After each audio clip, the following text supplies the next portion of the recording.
Today we're diving into a fascinating topic, the pros and cons of being first-generation achiever. Whether you're the first in your family to graduate, start a business, or even move to a new country, there are unique challenges and incredible opportunities that come with breaking new ground. Welcome to the She Means Business Master Society podcast, where we empower entrepreneurs to thrive in their journey. In each episode, we dive deep into the world of entrepreneurship. We've faced our fair share of challenges, and that's why we've created this space. Here, we will connect with incredible guests, key figures in their fields who have navigated the ups and downs of their entrepreneurial careers. Together, we will share our experiences, insights, and tools that can help you elevate your business to new heights. So, get ready to be inspired, motivated, and equipped with the knowledge you need to succeed. Let's jump into today's episode. Comenzamos.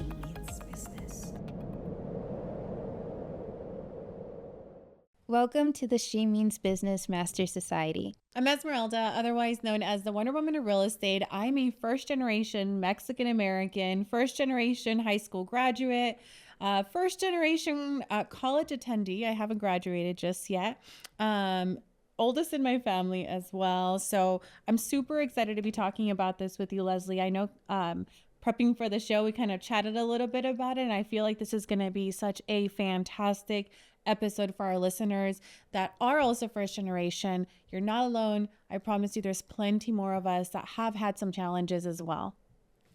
Yes, I'm excited to dive into this topic. I think it's something that there's a lot that can be discussed and a lot of people that can relate to what we'll share today. But yeah. Awesome. So let's start it with how or what does it really mean to be first generation, right? We want to explore some of the emotional and practical aspects, from the pride of paving the way to the feelings of isolation that can sometimes accompany being first gen, right? So what is first generation for you, Leslie? What does that mean? Well, for me, I guess I could count as both first generation and maybe second. So my parents moved to the U.S. from their countries. My mom's Mexican, my dad's Salvadorian. So I grew up learning about both cultures, but also being an American. So 3 cultures. Wow. And, yeah, you said you are Mexican-American. Mexican-American. Both of my parents are Mexican. And for a long time, growing up, my mom was very like, we don't need to tell people where we're from, because there's a certain shame that comes from being first gen or being an immigrant in this country. And I think that the older we get, we really start to understand where we see that shame that some people will put on us being first generation Mexican Americans or Salvadorian Americans or children of immigrants, right? And I can understand now that I'm much older as to why our parents raised us that way, to be a little bit more quiet about where we're from. But now I'm like, yeah, I'm Mexican American. Yeah. Right? There's no shame in it. And I absolutely love my culture. I love the fact that I'm able to speak both languages fluently. And I think that that's one of the things that a lot of us growing up, we didn't really have that pride of being first gen in any aspect of that, right? Because there's so much fear instilled in that. But today too, I want us to kind of talk a little bit as well about some of our personal experiences, sharing some insights with our audience to discuss how being first generation can shape your identity, right? And the opportunities that were granted. So let's talk a little bit about growing up first gen, right? What is some of those limiting belief systems that we grew up with? Well, the first one that comes to mind is the language barrier. My first language was Spanish, and so I didn't learn English until I started school. And I grew up with a little bit of an accent. I didn't realize I had an accent when I spoke English until someone pointed it out, and then it became the biggest insecurity for me. And I didn't want to participate in class anymore. I didn't want to raise my hand because I was like, what if I say a word funny and everybody laughs, or then everybody knows that I that English wasn't my first language, or maybe they started to think I'm not fluent in English. And it was just like this insecurity that I then overcame. But it's just, yeah, like we're so young too when we're going through a lot of those episodes or those seasons of life where we're so insecure about it, and it's rooted from home, no, right? Because our parents teach us or tell us like, mija, tápate del sol, mija, no, habla en inglés solamente, right? But at home, our parents would teach us to speak Spanish. Right. So we'd have already that conflict of identity as far as who are we and what are we doing and what language do we speak, and am I too brown? Like, am I being in the sun too long? But now it's like, well, they did what they had to do in a way to protect us, right? Because they don't want us to go through the bullying phase, right? And so they teach us to be kind to one another as well, but to be aware that, we are Latinos at the end of the day, and at home, we were still raised with the cultural belief systems, right? Of being Latino, of being first gen, but still that fear was always lingering around. Right. And I don't know about you, but so when I lived in California, I felt like there was more Hispanics that I grew up with. And so there was a bit of like less pressure to have to speak English all the time. I would speak Spanglish with my friends. And then moving to Vegas, the area that we moved into, it was mainly white, and there was less Spanish speaking friends that I had. And so that became like, it was kind of like an identity crisis, because I was like, I grew up being able to talk to my friends in Spanish and English, but now it's like just English, and then at home just Spanish. So it was like, who am I? So I don't know if you, like, when you went to school, you had friends that you could talk Spanish with, or like, what was your experience like in school? So most of my friends were like bilingual, right? So I had the luck or the blessing to go to an elementary school where half of the day was in English and half of the day was in Spanish. And so that allowed me to connect to my culture, to my roots a lot more too, because I'd be able to learn in both languages. And so most of my friends were in the same classes that I was in. So I had that opportunity to be able to have friends that both spoke English and Spanish. Now, in today's day and age, right, I have friends that only speak English, some friends that only speak Spanish, some that are bilingual. And so if you really sit here and think like, wow, like we are truly such a diverse country, that we have so many friends and so many beautiful human beings that we can surround ourselves with. And each one of them allow us to connect with a different version of ourselves or a different identity. That's so right, true. That we have. I think too that growing up, we are taught to be helpers. Right. I know that you're the oldest in your family. I'm the oldest too. And so certain responsibilities landed on our shoulders as far as, hey, like, you have to translate this. Like, hey, there's this legal document, Mija. How do we fill this out? Right. Or, hey, there's this field trip slip I need you to fill out, Mom and Dad. And I'm like, nope, that's you. You got to figure out how to fill that out. And it's like, oh, okay. So we're kind of forced to grow up a lot faster. That's true. Than like our younger siblings, right? And for some time, right, like I kind of felt like, oh my God, like why me, right? And we go back to being first gen. We have to take it upon ourselves to do a lot of the healing of that generational trauma that we grew up with unintentionally, right? Because I always remind myself to give our parents grace, right? Our parents did as good a job as they could with the resources that they had, but it's up to us to take it a step further and heal that generational trauma, heal the generational belief systems, heal the generational curses that we didn't know were really there until we're older, and we're acknowledging like, oh, whoa, like that belief system is something that I was trained to think because of how I was raised, right? But taking the time to heal and taking the time to understand, like, I'm like, well, I am an incredible speaker. I am an incredible businesswoman. I'm an incredible negotiator because of all the things that led me up to be the woman that I am today. And I don't think that I'd be the woman I was or I am today if it weren't for all those experiences of having to learn how to translate at a young age, having to fill out all the medical paperwork, immigration paperwork, any type of paperwork for our parents, having to do the translations for them at all times, right? I feel like that also helped cultivate a giving and a service type of identity for myself where I want to help people, right? And I think that also fuels a lot of our business because how many parents haven't I helped that I like, oh, they remind me of my dad. Right. Right? Or you see the viejitos on the side of the street and you're like, oh my God, look, they remind me like my grandparents. Or you're like, I just want to give you some money here. Right? But that's because it's how we were raised to always be a helping hand. At the time, it was more like, no, you have to do it. Felt like a chore. And I think that also kind of cultivates that need to be needed. And that also can become a problem when you grow up, right? Because then we fall into these relationships where we have to feel needed.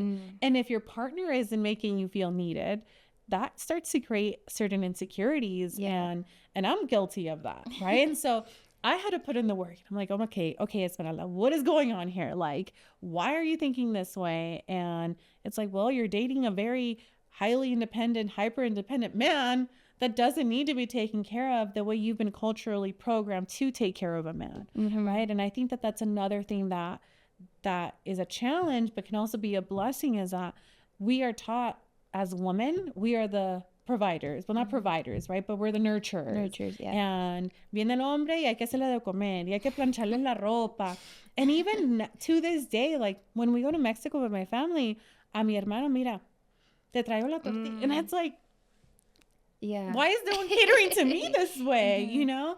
But they coach us or they train us to think that way. But it's like, we are so much more than just the wife or the mom, right? We're entrepreneurs, right? We get to attend college. We get to figure out ways to pay for college and figure out ways to pay for vacations, right? But yeah, that's kind of some of the experiences I've had. Okay, yeah. And to go a little bit back to like when growing up, having to translate everything, I also, well, my parents didn't like paying for a babysitter. And so I would have to go everywhere with them. And so I got to see firsthand how they would do deposits at the bank or whenever they would run any type of errand. I was like learning by being there, just seeing them. And I guess they always just had me there in case they needed me to translate anything for them. And so that's helped me now that I'm growing up and becoming an adult or trying to become an adult, that I'm not scared to go do things by myself because I'm like, I know I can figure it out. And most things I already know how to do because I grew up seeing my parents do them. And so that I think is an advantage that at the time it felt like, I wish I was like at home watching cartoons. Right, yeah. But now it's like, oh, like a lot of my friends didn't grow up having to do that with their parents. And it shows. It does. But yeah, it's just, it's funny how things at the time feel like bad and then they turn into something that's actually helpful. Like a blessing disguised as a curse, I guess you could say, kind of, right? Yeah. But yeah, you're right. Because of all of those things that our parents asked us to do, like they've instilled resilience in us and fearlessness in us, right? Like, I don't know how to do it, but I'm going to figure it out. Right. Like, that's just who we are. And that's just how we were trained and programmed to think from the very beginning. Yeah. Right. Talk to me a little bit about some of the challenges with like our mental health. Like, is it kind of like a taboo subject in your family? Do you guys talk about mental health at all? At first, well, when I was younger, I didn't, well, I guess that word has been thrown out more in this day and age. But growing up, it wasn't something I was aware of until I became a teenager. And I had all these friends talk about depression and they would, complain about their home life. But I always grew up with my parents. My parents never really complained. They never would say things like were boring. I would like whenever I would say I'm bored, they're like ponte a limpiar. Yeah. That's always the answer. Yeah, and so like con limpiar se te va a quitar, or go do the dishes. So Estás triste, ponte a limpiar. yeah. So I didn't know what depression was until like we're older. Until you're older and your friends are, start to talk about it. And so my experience with that was that, yeah, like depression doesn't exist, or so but I had to like open my mind to that, because there are people that do suffer with mental health, and so having to educate your parents on that, it's a little difficult at times, but I think my parents came around, like they've been pretty open-minded about a lot of topics, which I appreciate. So it's easy to talk to them about stuff. Yeah. But luckily I've never suffered from depression. I don't know what your experience with mental health has been. And even if we did, we probably didn't know. Right. Right. Well, for me, one of the challenges is becoming a parent to my parents. Oh, okay. Right. And so when I started going to therapy, my mom didn't know how to navigate the conversations. And so I was like, no, we're not going to talk about this. I'll tell you, I told her I started to go see a therapist, and she asked me like a couple of weeks later, she's like, hey, how are these appointments going? I'm like, Mom, what?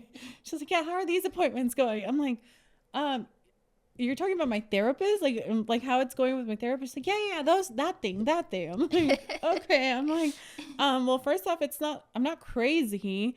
It's healing this, like it's healing my inner child. It's healing my emotions. It's healing my anxiety that I get. It's healing me. Right. And it doesn't mean I'm crazy. And granted, yes, has to do with your mind, but like, don't call me crazy. Yeah.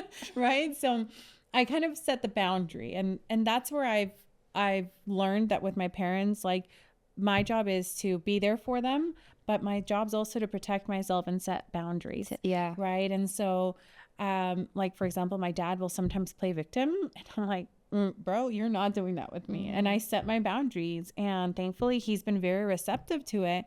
Although he doesn't know what he's doing, right? He doesn't know what I'm doing, setting that boundary, but, it's not something that we necessarily talk about. I think that it should be talked about more, but I'm more of that belief system of when they're ready, they'll approach me. Right. And so I started working with Luisa Kalin. You know her. Oh, yes. Yeah. She's great. She's incredible. Yeah. And so I offered my mom sessions. I said, hey, Mom, like, she's in Mexico, so habla español, and it's all like on Zoom, so you don't have to go anywhere.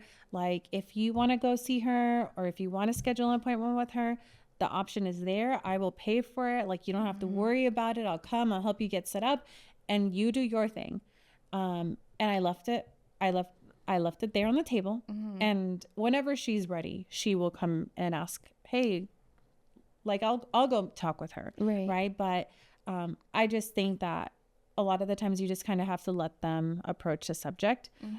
My dad, I just know he's not really gonna be receptive to the conversation about it, but I've set my boundaries with him. Right. And my mom also knows too, like there's like certain things you can ask and certain things that I don't have to tell you everything anymore that's happening in my life. Right. Yeah. And when you set those boundaries with your dad, did you feel any guilt? Yes and no. So I'll share this. So I come from divorced parents. My parents got divorced. I want to say 17 or 18 when they got divorced.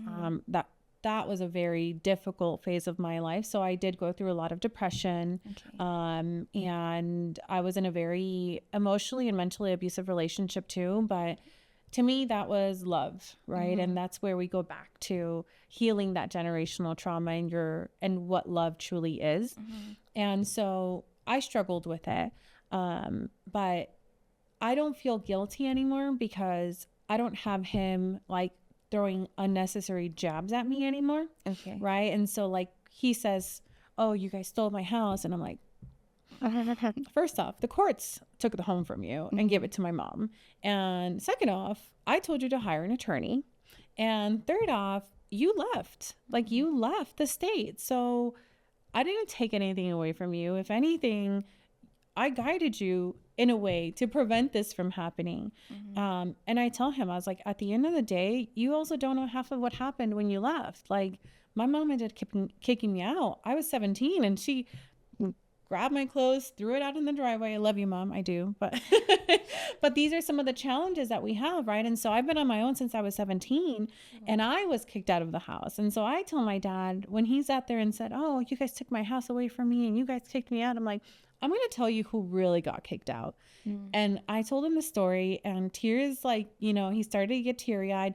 But of course, un hombre mexicano nunca llora, apparently. Switches the subject right away. Yeah. But I have never, ever since then, since that conversation, he's never brought up the guilt of, oh, you guys stole a house away from me, you know? So I think sometimes Mexican men or Latino men just think that they can't be emotional, but it's okay to be emotional. And it's okay because you grow up raising your sons to not be emotional. And it's like, we women, like, we are taking care of ourselves emotionally and mentally and spiritually, and we need a man that's doing the same for us. So raise men that are in touch with their emotions, that aren't afraid to cry, because it's okay to show your emotions. It's not a sign of weakness. I agree. Yeah. I think on the contrary, it's a sign of strength when you are allowing yourself to feel those emotions and not bottling it up the way that we've been trained to. Right. Right? Because that's always how it was. You see little kids crying in the supermarket. Ponte a llorar y te vas a ver cómo te va a ver en acá. And it's like, oh my God. Like, sometimes I hear the kids and like parents talking to their kids in the grocery store, and I'm like, oh, if I were to talk to my parents like that, I would have no teeth. Sometimes I just talk and talk. I'm like, oh, okay. But I want to talk a little bit too about the way that we're raised as far as thinking abundantly. Okay. Right. And kind of those limiting belief systems that we were raised with, because I don't know if you've heard this. I go through a lot of like trainings and coachings. Right. And so one like story that I always remember is when you think about two little girls or two little kids sitting playing tea time. Right. Think about how many times they actually get up to fill that teapot. They don't. They don't. That teapot never runs out of tea, right? And they have an infinite amount of tea. So what does that let us know? We were born with the abundance mindset that there's always enough and that there's always going to be more, right? But talk about how we were raised and how that kind of changes the way we're thinking. My experience with that, I actually didn't grow up with my parents telling me there wasn't enough money. I guess they never spoke about money issues with me present. I mean, I was pretty spoiled, if I'm honest. My dad would give me a lot of stuff materially. What I will say though is that because of that, they were always working. And so when there was school events, my dad wasn't really able to be there because he was working. And so my mom was the one that was always present. And so I grew up kind of thinking like, oh, like my dad doesn't care enough to be there for me. But like now that I'm older, like we've talked about it, and it's like I'm mature enough to understand now that it wasn't like it was out of his hands. You know, it wasn't. If he had it his way, he would have been there. But so yeah, when it comes to the abundance mindset thing, financially, I guess I didn't really grow up with the lack of. Yeah, I'm similar in the aspect of my dad was usually never around either because he was always working, right? And it's funny how life is, because now he lives in Laughlin, so when he comes into town, it's like on a weekend. Okay. And like he'll call me like an hour before getting into town. He's like, "Hey, I'll be in Vegas in an hour." I'm like, "Great, I'm working." Yeah. Like, he's like, "You guys never have time for me." I'm like, "Dad, you taught us hard work. You taught us resilience, right?" One of the very first jobs I remember having, I was 12. Child Protective Services, don't mind your business, okay? But we worked at the ages of 10, 11, and 12 with my parents in construction. Yeah, we would go and help my mom when she was an electrician. We'd help wire the homes. We'd help put the little covers on the light plugs. What? And my brother would go with my dad. My dad was a stucco worker, so he'd put like the chicken wire around the house. So we know hard work because if we weren't in Mexico the summer, then we'd be working, right? I remember too, one of our other jobs was delivering the yellow telephone books. You're probably too young for this, but we had actual physical telephone books that my mom, my sister, my brother, and myself delivered. So while my dad was out of the city working, my mom was working with her 3 kids. And I have to say, like, it teaches you hard work. It does. Like we were packaging, books, but that also taught me entrepreneurship, right? Because that particular job, like whenever we'd get up, we'd go pick up the books, we'd get our route, we'd head out, and we'd like be able to take our own lunch break. And so it gave us that liberty. And my mom did everything she could to still spoil us. Like I know we'd go to like Wendy's and get like a little McFlurry. I don't know. And it's not McFlurry, but a little Frosty, on our way home because we had done such a good job. And it teaches you to be resilient. And I think that that's one of the things that keeps me going in the real estate industry, right? That,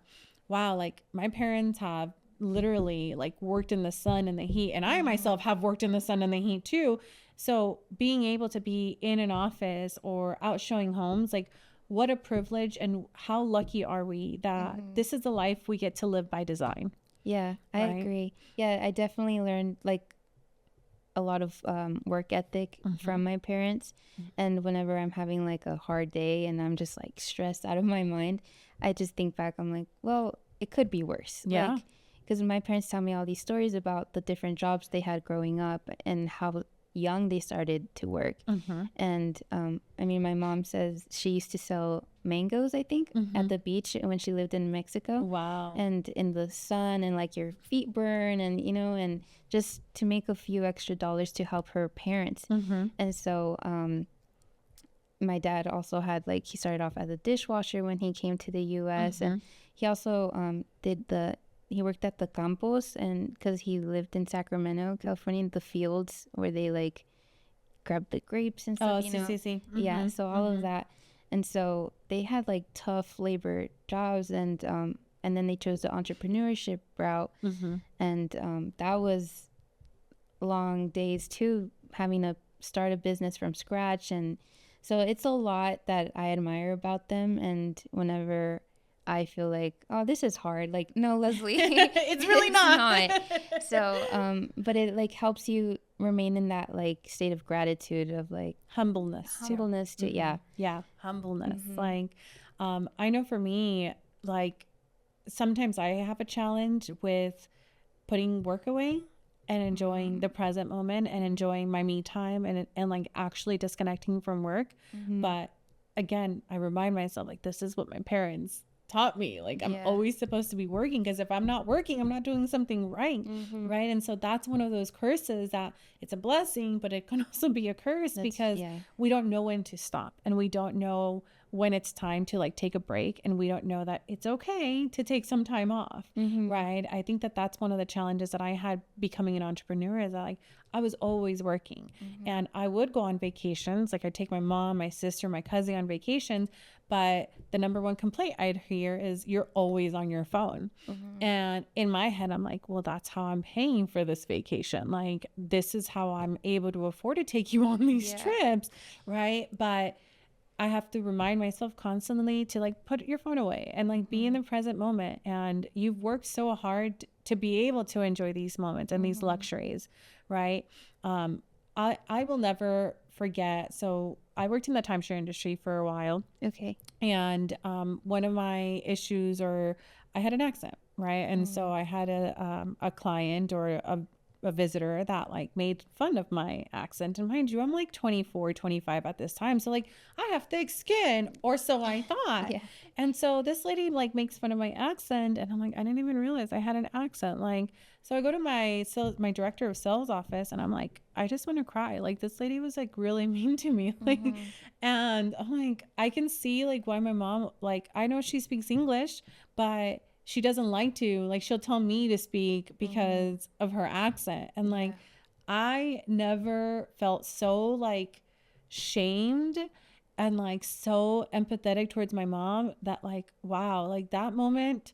But she still bought a timeshare, and I still took my family on vacation the following week. So like, it's just like, you're here on a vacation, and like, why do you have to be mean to people? Like, kindness goes a long way. And I think that that's one of the things that I love about being bilingual, is that I'll be like at the store and like hear people like having issues like translating something, or they can't communicate with like the cash register or somebody that's helping them, and like I'll butt in and like, hey, like, I can help you translate. Like, do you need some help? Yeah. And more oftentimes than not, they're like, oh, thank you so much. Like, that's so sweet of you. And I'm like, I just remind myself, like, I see my parents in that situation. Like, I would have wanted somebody to reach out and help my parents if they needed the help. Yeah, right. I agree. Yeah, I was gonna say something, but it slipped my mind. It was about when you were saying, oh, the insecurity about being called out for having an accent. Yeah, I think there's a lot of things that become an insecurity for not being white. Yeah. And it just, when you were talking about that, reminded me, so being Latina, you tend to have thicker hair or more hair than oh yeah you know? And so I would have hair on my arms, and to this day I shave my arms because of that.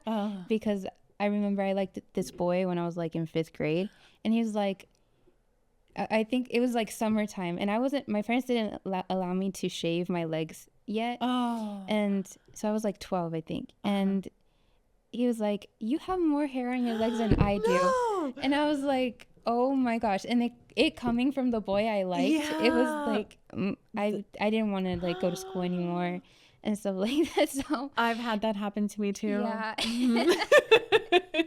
So, yeah. Isn't that crazy? Yeah. And it's just like, I don't know. I felt like I wish I wasn't Latina, you know, like it's like just sometimes we have thoughts that like thought. that. But now it's like, screw it. Like I'm going to embrace more of like my culture. And I think being, you know, where you start to appreciate where you come from. So absolutely.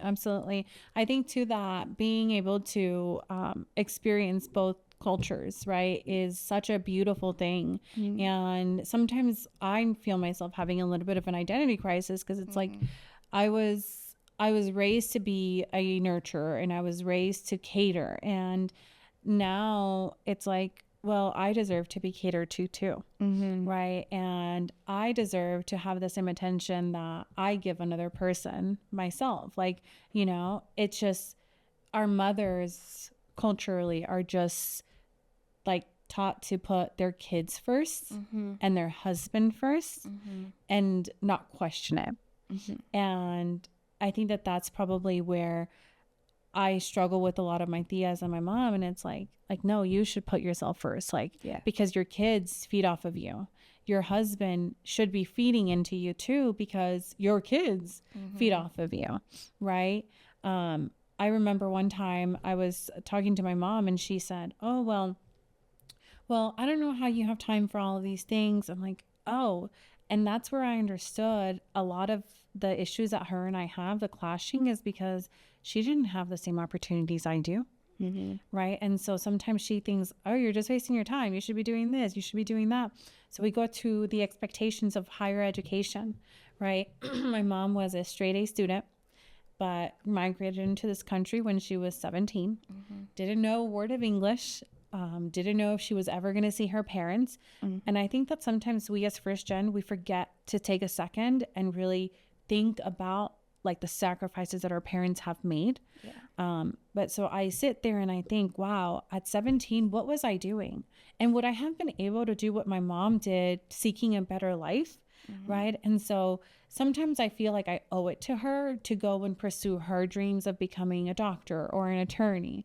Right. But part of them coming into the United States is to give us opportunities that they themselves didn't have. And part of that is that they have to let go and understand that just because you wanted this idea or this path, or you wanted your daughter to be an attorney, does not mean that that's what she has to do. Right. And that just because you weren't able to fulfill your educational desires doesn't mean that you have to push it on your kids to fulfill your dreams. Right. I think that's one of the challenges that I had growing up and pursuing a higher education, that a lot of the times it felt more like I was doing it for her versus for yourself.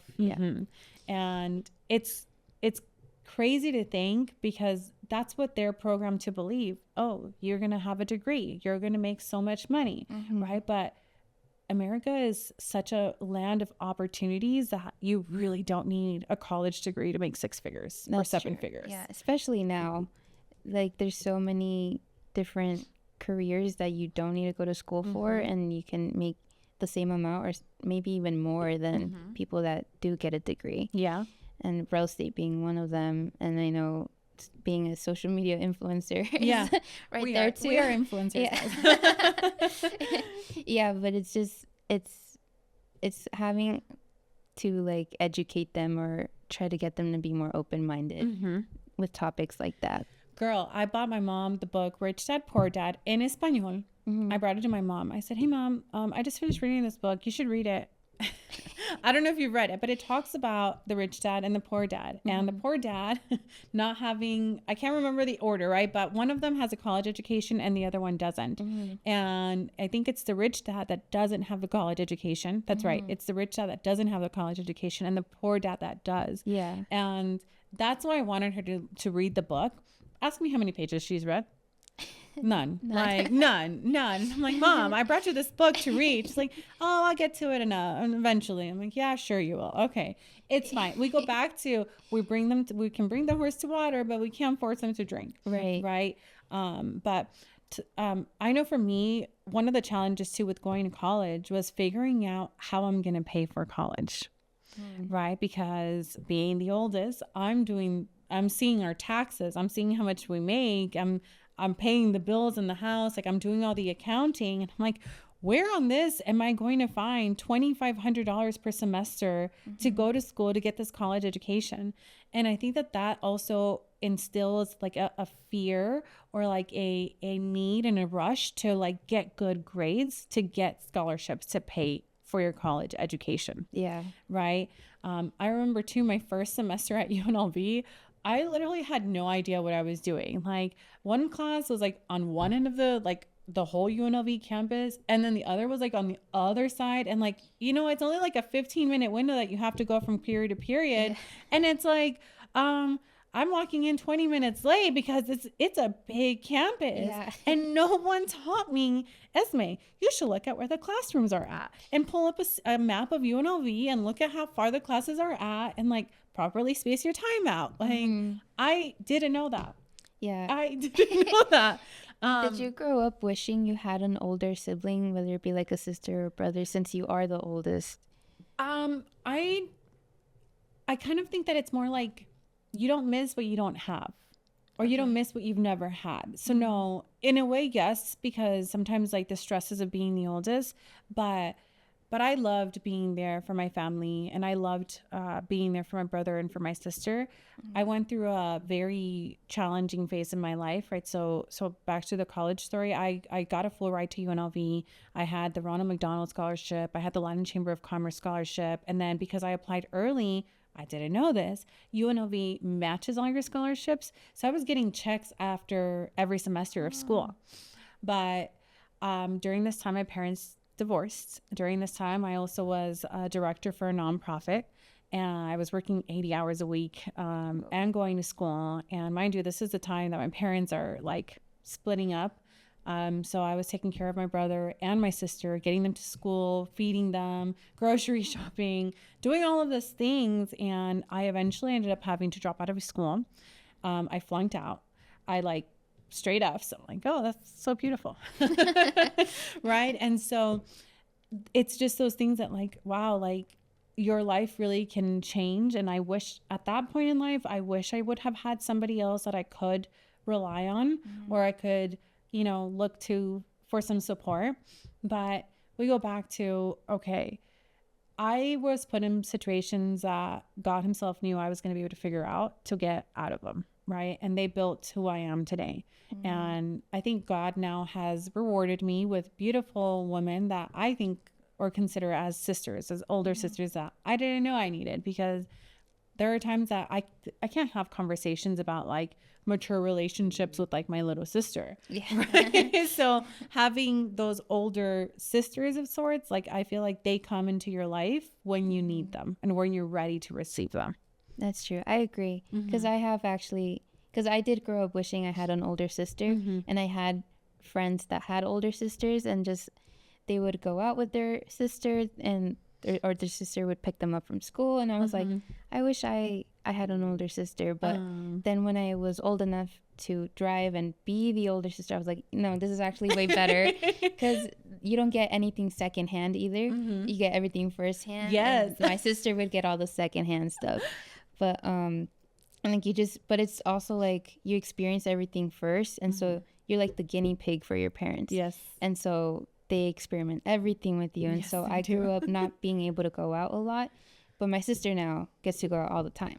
And her curfew is like, she doesn't really have a curfew. And I, right now, I have a curfew. And it's like, why doesn't my sister? And they're like, oh, because we go pick her up, but you drive yourself. But I'm like, that's not fair. That's the same thing. We're on the road at the same time. What are you talking about? Yeah, but I forgot where I was going with this. We were talking about like our parents in college, and yeah. Well, that's one of the things, you know, that parents, they do their best with what they have at the time that they raised us, right? And I think that one of the things that Luisa has helped me work through is understanding that your parents, it's their first time being parents. It's their first time living life too. So learning to give them grace and give them forgiveness, or forgive them for things that they will never apologize for.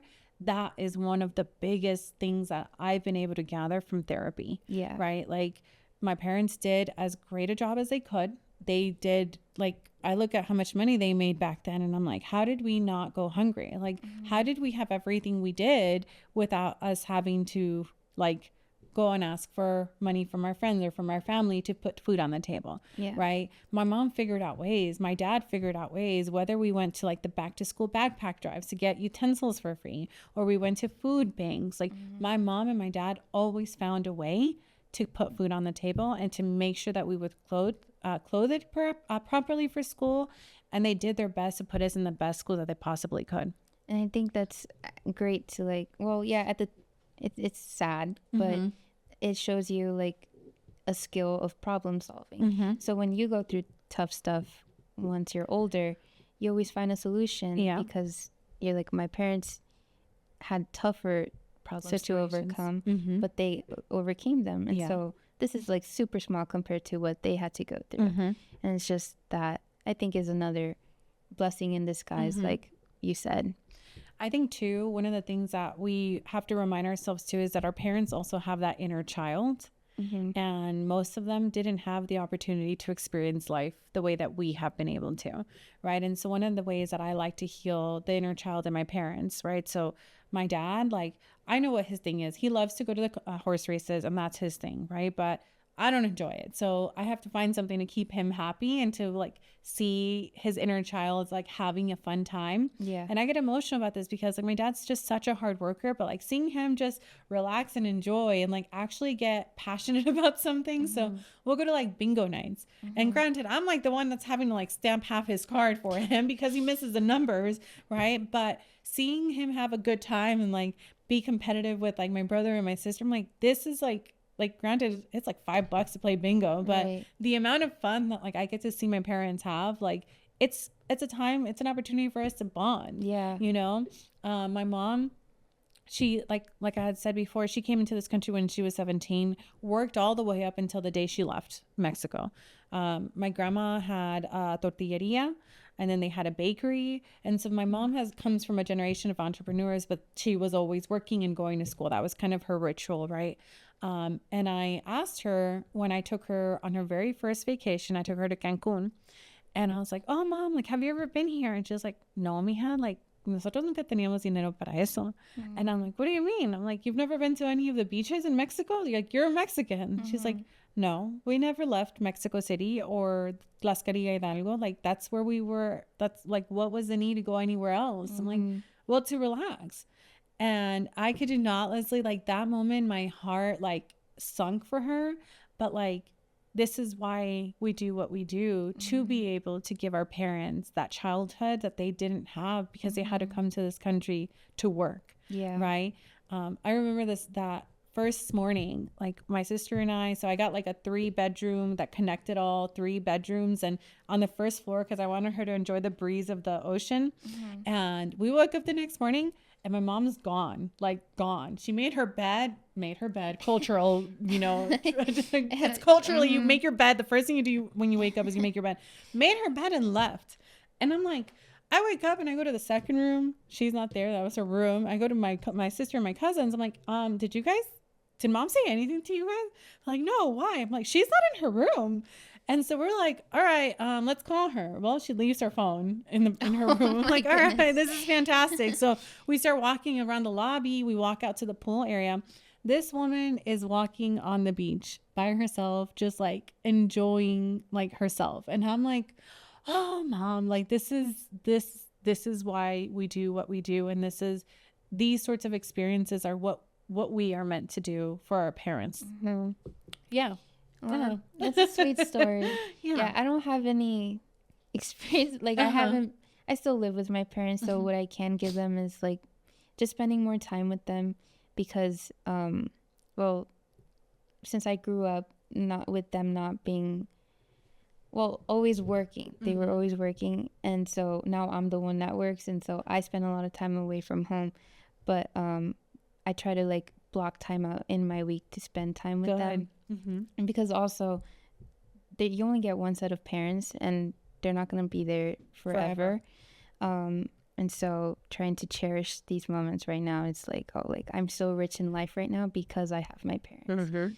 So, and that's the definition of being rich is having your parents and having your family and taking advantage of having them with you, because there's plenty of us out here that have lost our parents or never met our parents, right? And so being grateful for what you have and taking care of what we have, like that's one of the things that I can tell us as first gen, like learn to forgive your parents. They did as great of a job as they could raising us. And these challenges that we overcame growing up, like they define us, and they built the resilient human beings that we are.